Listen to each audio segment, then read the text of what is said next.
was recommended for this job as a copy boy at a Chicago paper. I went down to the paper and talked to the editor. Told him how much I wanted to be a journalist. He liked me. I had a tie on. Going to work for me was a missionary kind of thing. I would bring organic walnuts and organic raisins and give them away to everybody.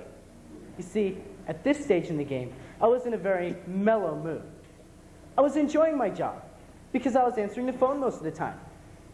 People would call up and have a complaint or a problem, and I'd say, "This is a capitalist newspaper, and as long as it's a capitalist newspaper, it's not going to serve you, because its only purpose is to make money for its owner."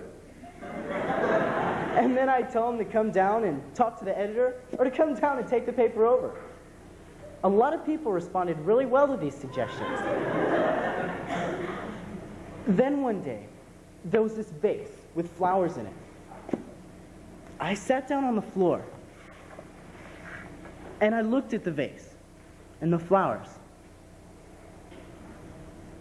They said I disrupted the office. I mean, I was just sitting there with my back straight, breathing.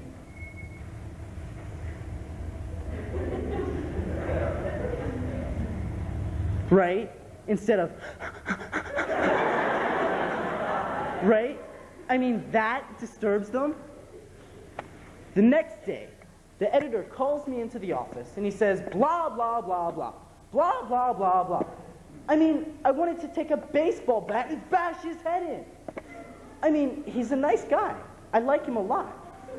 I don't know if I get any pleasure out of taking a .50 caliber machine gun and shooting him up and watching his body splattered to pieces. It seemed my fantasies all spring long at the paper were of getting a machine gun and shooting him, or getting a gun and walking into the editor's office and saying, "Okay, how do you face your death? I've been thinking for months, what will I do when I get fired? I've been thinking, have a smoke in the city room, meditate in the library, kidnap Marshall Field, shoot him?" I had to think fast. So I looked at the editor and I said, "I hope you can deal with these conditions you're creating." And I turned and I walked out of the office.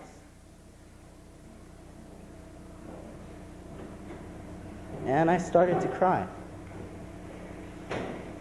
He hurried after me and said, "Wait, I'm not creating these conditions, you are." I said, "No, I'm not the one with the power. You're the one that has the power." And I spent the rest of the afternoon selling copies of Rising Up Angry outside the office. And now I've gotten myself on unemployment. And they were nice to me the first couple of times, until a woman told me to take a number. I wanted to say, "Screw you. I can stand outside your apartment, hit you over the head, and take your money."